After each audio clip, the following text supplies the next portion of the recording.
Hello, POS 201 students. This is your video lecture on Thomas Hobbes, the grumpy-looking man right there.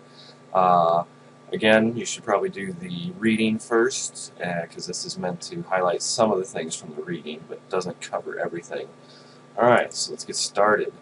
So, Leviathan, that's Thomas Hobbes' most famous work, and what he does in that work is lay down the basis for how states are formed and how they are legitimate. So we're talking about how states, countries, nations, however you want to call them, form legitimate governments and how they gain legitimacy. And so he's one of the first to develop the idea of the social contract.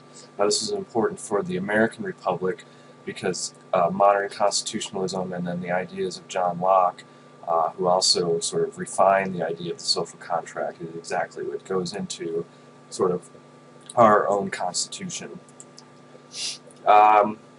Hobbes, though, he supported authoritarian government, and you're going to contrast this later with John Locke, and the idea that you give power to a strong ruler. Alright, now Hobbes and Machiavelli together form the basis of what's called realism, political realism.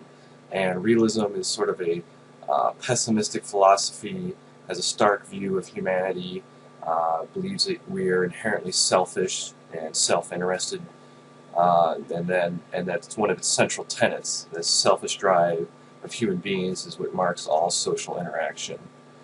Alright, and this is important also for the development of the U.S. Constitution because founding fathers, many of them remarked about the selfishness and the self-interest of people, particularly in the pursuit of money and power. Ben Franklin said something to the effect that there's two passions that really drive human beings: love of money and the love of power. Alright, so the purpose of government according to Hobbes, we created government to protect ourselves from our own evil nature. And so basically what he does is a thought experiment. He imagines what human beings were like before civilization, before government, before society, where basically living out in nature. He calls that the state of nature, and he thought the state of nature was a constant state of warfare. All mankind is in a perpetual and restless desire for power that stops only in death. Consequently, giving power to individual would create a dangerous situation that would start a war of every man against every man and make life solitary, poor, nasty, brutish, and short. So basically, he views the state of nature as this really stark place where every man's out for himself and it's all-out warfare, every man against every other man. And so it's the concept of anarchy. And I use the example of the Joker here because he's one of the only pop culture figures I could think of that embodies sort of the Hobbesian philosophy. If you've seen The Dark Knight, he often remarks that if you remove the veneer of civilization, he says something to the effect that everyone will eat each other. It's this idea that if you strip away civilization, put man, the chips are down, put man back in a state of nature, he's going to become violent prone, and everyone would turn on each other and it'd be all-out war. So the state of war of every man against every man, one's security in such a world is determined only by their own strength and invention, so they have to look for their own protection. Under these circumstances, normal civilization, industry culture, not possible. Everyone's living in a continual fear of death, that some guy or group is going to come over the hillsides and come and club them and take away their stuff or take away their life.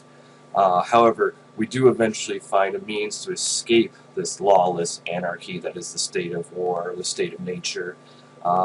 Reason finally gives us prudence and some moderation. However, we still have to contend with that evil side of our nature. Prudence and moderation can be overcome by passions and desire for glory.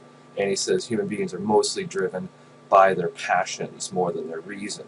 But reason does eventually win out a little bit, and you have the creation of the state or government or civil society. Alright, he has some interesting ideas about the equality of man. Men are equal in faculties of body and mind. However, a weaker party can still kill a stronger party either by cunning or by joining with others. So basically what he says is his view of equality is that we're basically all equal in our capacity to kill one another. And this is what the state of nature, the state of war, is all about. So moving on, and because of this basic equality of man, we share some of the same hopes and fears. We have the same desire for material goods, and in the state of nature, when we both want the same thing, both can't have it. We're going to become enemies, and we're going to fight. And so this is the essence of the warlike state of nature, this complete anarchy that Hobbes envisions was what humanity was like before civilization. Now, it's important to note that this is not based on any sort of anthropological evidence. If you've taken an anthropology class, you know that we were tribal. Maybe it wasn't man versus man, but maybe a little bit tribe versus tribe. But it wasn't as warlike as Hobbes makes it out to be.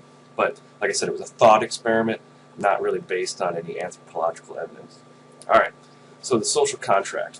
Basically, what he argues is that eventually, to escape this lawless anarchy, we give up our liberty to act in our own self-interest, we give up our private right of violence against others, and we voluntarily give it over to the social contracts, to some sort of sovereign authority, authoritarian, in order to escape this lawless anarchy, and we do it for our mutual protection. So that puts an end to the anarchy. We give up our right of private violence, invested in a ruler who has the only legitimate use of violence. So now legitimacy is basically, what he's arguing is that the state, the country, nation, whatever you want to call it, has a monopoly on the use of force. And so force was once, doled out to every individual to use as he pleased in the state of nature, but that didn't work. So now we have to invest our private use of force and give it up to a sovereign who's going to have the only legitimate use of force. And that force is represented in an army or a police force or something like that that keeps us in line and keeps us from this lawless state of anarchy. So the state has the only legitimate use of force.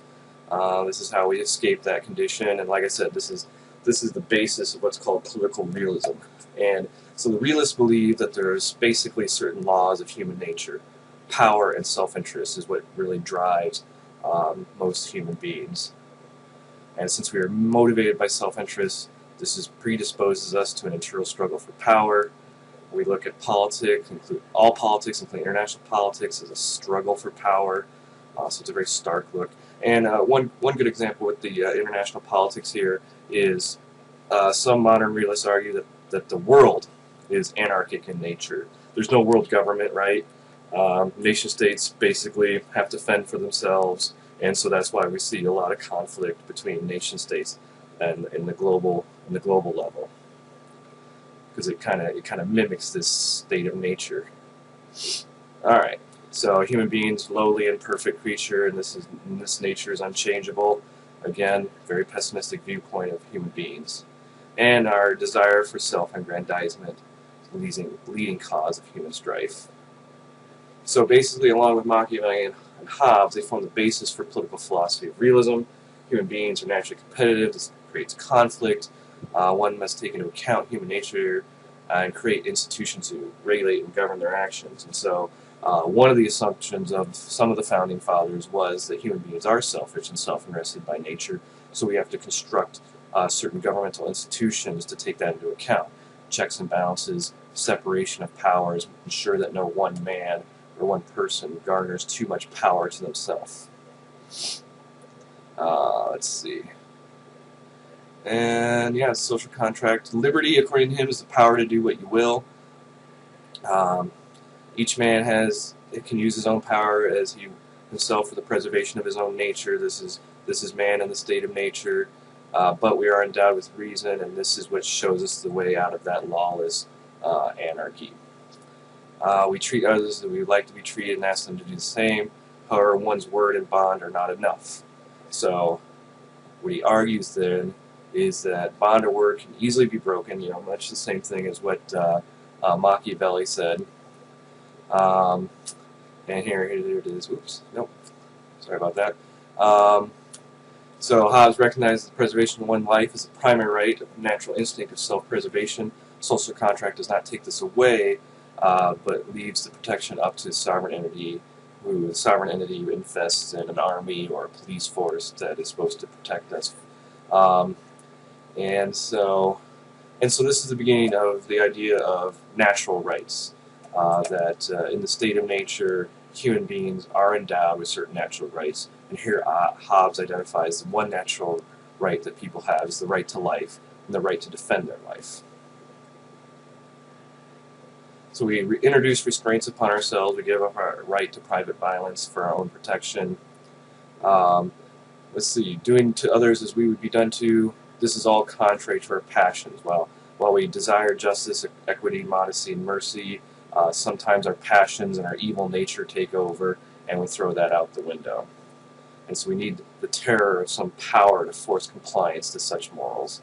So basically, he says the only thing that keeps you and I on a daily basis from just going out and looting and going crazy and whatever is the fact that there's a police force or an army or some sort of sword that keeps us in line. So here's a good quote: "Covenants without the sword are but words, and of no strength to secure a man at all."